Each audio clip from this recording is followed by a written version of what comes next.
Welcome back to part 2. Apparently, the past me did not realize that I had narrated the first part of the video, so this part of the video is not narrated. It's overdubbed. Voiceover, that's it. That's the word I'm looking for. Anyhow, so as you'll see right now, I purchased the parts. I ended up purchasing a belt, and I purchased a wheel kit that had all of the associated hardware with the wheels. It had the 2 support wheels, 2 brand new shafts, and all that associated hardware. And apparently I'm going to give myself a thumbs up there. So let's get on with the show. When you go to fasten these shafts on, there's really nothing to hold on to, and if you hold on to the shaft with pliers, you're going to mar it up. So I took some of the same leather that I talked about in the first video there, and wrapped it around the shaft and then clamped it tightly in the vice grips. That way I got a lot of friction on it and could tighten the nut on the back and not mar up the shaft, and everything's cool. I thought it was a pretty neat trick.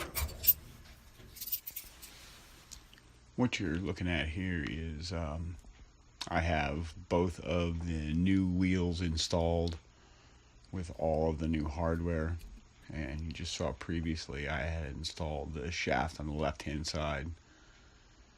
So there's one of the wheels there, and the other wheel there, and you'll get to revisit these wheels later on at some point.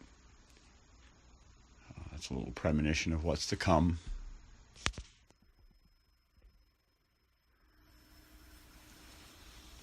I'm just giving you like an overall view here of what the inside of the dryer looks like now that it's been vacuumed out. And inside of where the blower was, you can see the shaft there has gotten cleaned. Had to get the blower off of it. Got the blower trimmed up. There's all the temperature sensors and switches hanging out, and I'm going to start putting the dryer back together now.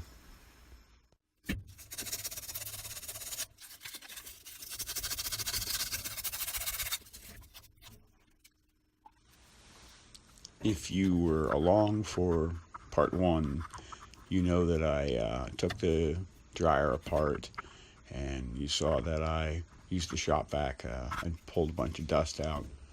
Well, you will also notice in this video that I eventually got the blower wheel off. It had a whole bunch of plastic flashing, and it was just really, really rough, and I got it off and did a bunch more cleaning, and you'll see some of the reassembly here, and you will probably see this in some other time frame other than real time, just because it's boring. But I'll fast forward and you'll see the reassembly.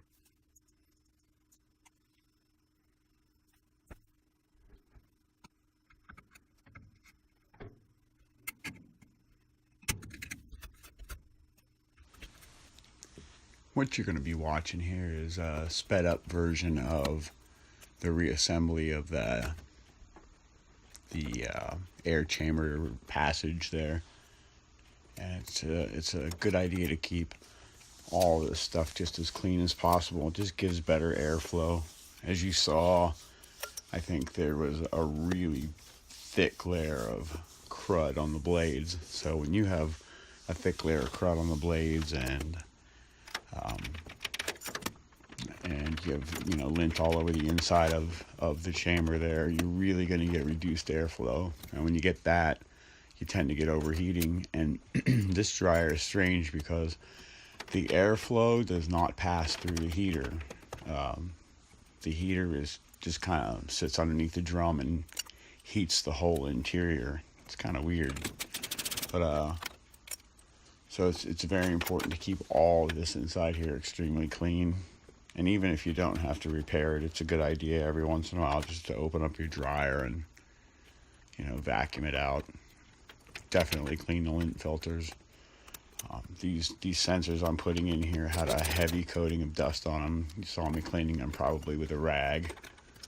And yeah, it's very, and it's a heck of a lot more efficient when you have everything clean inside of the dryer. Airflow is better, and it's just a lot better for the environment.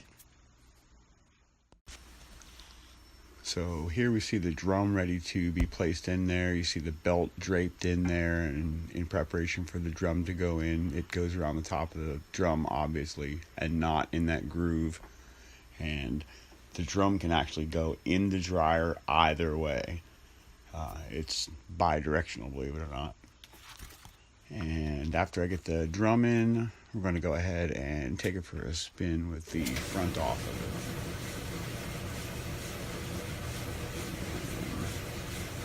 When you get it spinning here, there's a little rubbing noise here, and I think I ended up taking the front of the drum support off the front again and just seating the drum within the cavity there.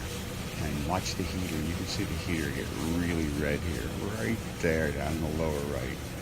It gets smoking hot, but she works. I'm a happy boy.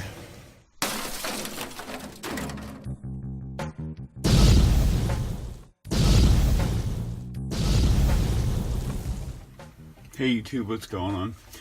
This is an addendum to my dryer video, which may or may not have been published yet, not sure, but the dryer wheels that I replaced, I got about, 10 loads of laundry out of that wheel right there, and as you can see, it is absolute toast. The stuff is broken right off the wheel. So luckily I saved the old parts. One of the factory wheels was good, so I'm going to put it back in and see if that runs, and then go to Amazon and update my review there of the whole kit. Anyhow, it's just an addendum. Bye.